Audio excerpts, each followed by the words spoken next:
श्री गणेशाय नमः। ओम नमः शिवाय। हर हर महादेव। स्वागत है आप सभी का हमारे चैनल पर। आज के इस वीडियो में हम आपको सुनाएंगे श्रावण मास के महात्म के दूसरे अध्याय की कथा। पहले अध्याय की कथा अगर आपने नहीं सुनी तो पहले अध्याय की कथा भी आप अवश्य सुने और आगे की कथाओं को सुनने के लिए चैनल को भी सब्सक्राइब करके रखें, बेल आइकन पर क्लिक करें।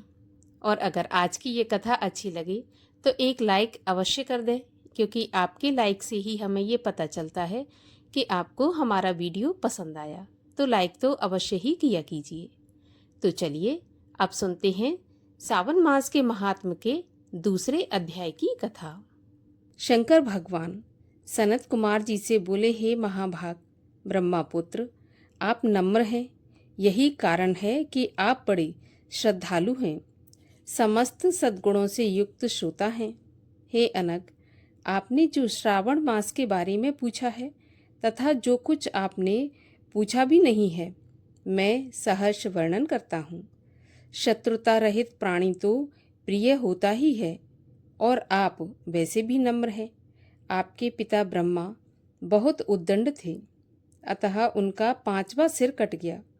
वो उस मत्सरता को छोड़ मेरी शरण में आए। हे तात, ये सब मैं आपसे कहूँगा, आप एकाग्र चित्त होकर सुने।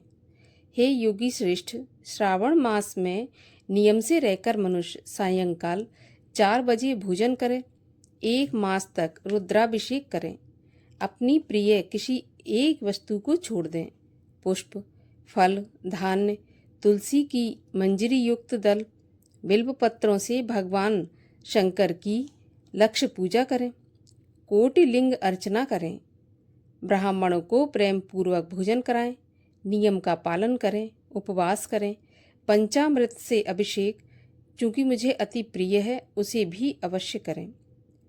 इस श्रावण मास में जो जो क्रियाएं की जाती हैं वह सभी अनंत फलदायक होती हैं। हे मुनियों में श्रेष्ठ, इस मास में भूमि पर शयन करें, ब्रह्मचर्य का पालन करें, सच बोलें, कभी भी व्रत रहित ना रहें, पत्तल में भोजन करें तथा व्रती साग मात्र का त्याग करें। हे मुनियों में उत्तम, भूमि युक्त हो व्रत का पालन करें, प्रातःकाल स्नान ध्यान करें, इंद्रिय निग्रह करें, अर्थात अपनी इंद्रियों को वश में रखें, एकाग्र मन से प्रतिदिन मेरी पूजा करें। इस मास में मंत्रों का पुरस्चरण भी उत्तम सिद्धि प्रदान करने वाला होता है। षड अक्षर शिव मंत्र और गायत्री मंत्र का जाप करना चाहिए। प्रदक्षिणा, नमस्कार तथा वेदों का पाठ करने से शीघ्र ही मनोवांछित फल की प्राप्ति होती है। पुरुष सूक्त जाप तो और भी अधिक फल प्रदायक होता है।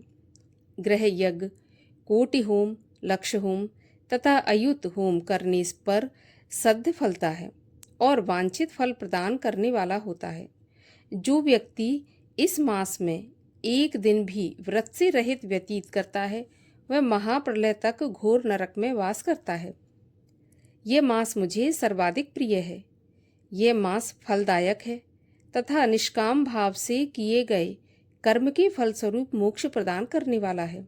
हे सत्तम, इस मास में करने योग्य जो धर्म कहे गए हैं उनको मुझसे सुनो। रविवार को सूर्य व्रत करें, सोमवार को मेरी पूजा कर भक्त भोजन करें। श्रावण मास के प्रथम सोमवार से प्रारंभ करके 3.5 मास तक होने वाला संपूर्ण कामना की अर्थ सिद्धि प्रदाता रोटक नामक व्रत होता है। मंगलवार के दिन मंगला गौरी नामक व्रत होता है। बुधवार को बुधवार का व्रत, बृहस्पति को बृहस्पति का व्रत और शुक्रवार को जीवंतिका देवी का व्रत किया जाता है। शुक्रवार को हनुमान तथा नरसिंह का व्रत कहा गया है। हे मुनि श्रेष्ठ, अब मैं तिथियों में होने वाले व्रतों का वर्णन करता हूँ, आप ध्यान पूर्वक सुने। श्रावण मास के शुक्ल पक्ष की द्वितीया को औदुंबर नाम का व्रत होता है। इसी मास की शुक्ल पक्ष तृतीया को गौरी नामक व्रत किया जाता है तथा श्रावण शुक्ला चतुर्थी को दूर्वा गणपति नामक व्रत होता है। इसी को हे मुनि विनायक चतुर्थी व्रत अथवा गणेश चौथ के व्रत के नाम से भी जाना जाता है। श्रावण शुक्ल पंचमी नाग पूजन के लिए उत्तम मानी गई है। हे मुनि कुलपति, इसका दूसरा नाम मानव कल्पादि है, ऐसा जान लो। षष्ठी के दिन सुपूदन नामक व्रत और सप्तमी को शीतला देवी का व्रत होता है। अष्टमी और चतुर्दशी तिथि में देवी का पवित्रारोपण करें। श्रावण मास की कृष्ण पक्ष तथा शुक्ल पक्ष की नवमी को नक्त व्रत का विधान कहा गया है। शुक्ल पक्ष दशमी को आशा नामक व्रत किया जाता है। कोई कोई मनुष्य इस मास की दोनों पक्ष की एकादशियों को आशा व्रत का होना स्वीकार करते हैं। श्रावण शुक्ल पक्ष की द्वादशी को भगवान हरि का पवित्रारोपण करना कहा गया है। अतः द्वादशी को भगवान हरि का श्रीधर नाम से अर्चन उत्तम गति को प्राप्त कराता है। श्रावण शुक्ल पक्ष पूर्णिमा को उत्सर्जन, उपाकर्म, सभादीप, रक्षाबंधन, श्रावणी कर्म, सर्वबलि और हयग्रीव जयंती होती है। हयग्रीव नाम का भगवान विष्णु का अवतार माना गया है। ये सातों काम श्रावण शुक्ल पूर्णिमा को किए जाते हैं। श्रावण मास की कृष्ण चतुर्थी को संकष्टी चतुर्थी व्रत तथा श्रावण कृष्ण पंचमी को मानव कल्पादि किया जाता है। हे ब्राह्मणों में श्रेष्ठ, श्रावण कृष्ण पक्ष अष्टमी को भगवान विष्णु का श्री कृष्ण नाम से पूर्ण अवतार हुआ है। इस दिन व्रत तथा उत्सव मनाएं। श्रावण मास की अमावस्या तिथि में पिठौरा व्रत होता है। इस दिन कुशोत्पाटन और बैलों की अर्चना करें। शुक्ल पक्ष की प्रथमा से लेकर समस्त तिथियों के अलग अलग देवी देवता होते हैं। प्रतिपदा तिथि के अग्नि, द्वितीया के ब्रह्मा, तृतीया की गौरी, चतुर्थी के गणनायक, पंचमी के सूर्य, षष्ठी के स्कंद, सप्तमी के सूर्य, अष्टमी तिथि के शिव हैं, नवमी की देवी दुर्गा, दशमी के यम और एकादशी के विश्वदेव स्वामी हैं। द्वादशी के भगवान हरि, त्रयोदशी के कामदेव, चतुर्दशी के शिव और पूर्णिमा के चंद्रमा स्वामी हैं। अमावस्या के स्वामी पितृ हैं। इस क्रम से ये देवी देवता तिथियों के स्वामी कहे गए हैं। जिस देव की जो तिथि है उस तिथि को उस स्वामी के देवता की अर्चना करनी चाहिए, ऐसा कहा जाता है। हे मुनि श्रेष्ठ, इसी मास में प्रायः अगस्त का उदय होता है। मैं उस समय का वर्णन करता हूँ, आप एकाग्र चित्त होकर सुनिए।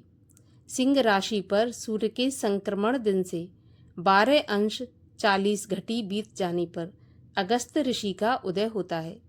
अगस्त ऋषि के लिए 7 दिन पूर्व से अर्घ दें। 12 मास में सूर्य नारायण अलग अलग नाम से तपते रहते हैं। श्रावण मास में गबस्ती नाम से तपते हैं। सूर्य भगवान का पूजन इस मास में भक्ति से तत्पर होकर करना चाहिए। श्रावण मास में साग का त्याग, भाद्रपद में दही, अश्विन में दूध और कार्तिक मास में दाल का त्याग करें। ये संपूर्ण विधान करने में यदि समर्थ ना हो सकें तो श्रावण मास में इन वस्तुओं का त्याग करने से सभी मनोवांछित फलों की प्राप्ति होती है। हे मान्य सज्जन ब्राह्मण, यह आपसे मैंने अति संक्षेप में उपदेश किया है, क्योंकि हे मुनि श्रेष्ठ, इस मास में होने वाले व्रत और धर्मों का सविस्तार रूप से वर्णन कोई 100 वर्षों में भी करने में समर्थ नहीं है। भक्त मेरे प्रत्यर्थ अथवा भगवान हरि के प्रत्यर्थ संपूर्ण व्रतों का पालन करें। परमार्थ रूप से विचार करने पर आप मुझ में तथा हरि में कुछ भी भेद नहीं पाएंगे। जो प्राणी इसमें भेद की कल्पना करते हैं वे नरक के भागी होते हैं। हे सनत कुमार, इसलिए आप श्रावण मास में इन धर्मों का पालन अवश्य करें। इसी के साथ दूसरे दिन की कथा का समापन होता है। आगे की कथाओं को सुनने के लिए चैनल को सब्सक्राइब अवश्य कर लीजिए और बेल आइकन पर क्लिक जरूर करिए।